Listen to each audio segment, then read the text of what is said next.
Guys, you see this dent? You see that dent? This one, and this one, and this one. So, tinamaan yan ng tangang tricycle driver. Okay? Tinamaan ng tangang tricycle driver. At saka, ito guys. So, bumili ako ng ganito. Easy touch up paint. So, i-apply natin to dyan. Since, wala akong budget magpa-buffing. And, pag naglakad ka naman ng insurance, it will take time. 1 month din siya. So, for the time being, ito muna ating gagamitin, touch up paint. So, ito guys, bubuksan lang natin ha.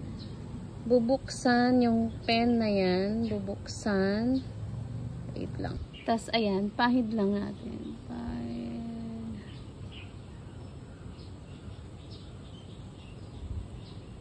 Medyo malalim na siya. Actually, dapat ano na to eh. Dapat ibabuff na to. Kaso, pahiran lang natin nito para lang hindi kakalawangin. Para siyang cutics. Nail polish. Ito medyo malalim guys. Kailangan na talaga nito ng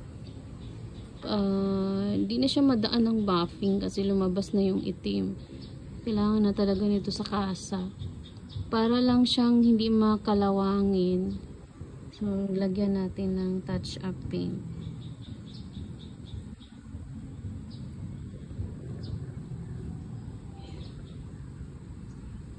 Nabibili pala to sa sa Lazada.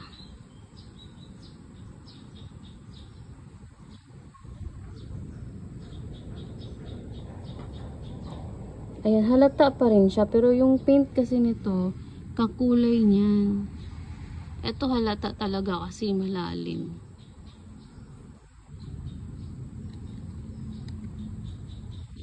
Para lang hindi kakalawangin guys.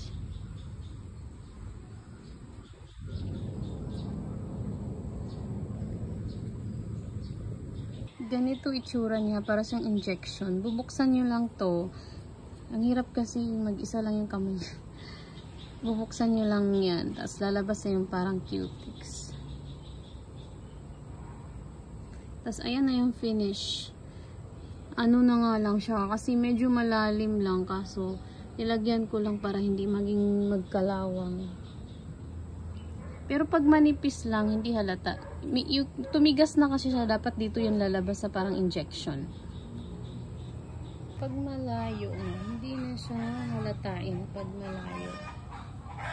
Pag malayo, hindi na siya halata.